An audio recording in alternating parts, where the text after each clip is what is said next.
జాత్యహంకారుడి దాడిలో గతేడాది అమెరికాలో కన్నుమూసిన శ్రీనివాస్ కోచిబుట్ల భార్య సునైన దుమ్మాల అరుదైన గౌరవం అందుకున్నారు. అమెరికా కాంగ్రెస్ ఉభయ సభలను ఉద్దేశించి ఆ దేశ అధ్యక్షుడు డొనాల్డ్ ట్రంప్ చేసే ప్రసంగంలో పాల్గొనేందుకు ఆమెకు ఆహ్వానం అందింది.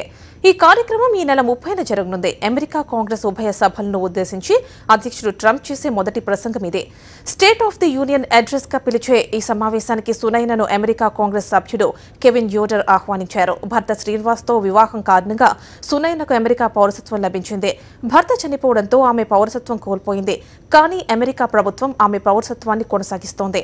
విఫలమవుతోన్న వ్యవస్థను ఎదురొడ్డి నిలిచిన ఆమె శక్తివంతురాలని తన కేడర్లో యోడర్ ప్రసంగించారు.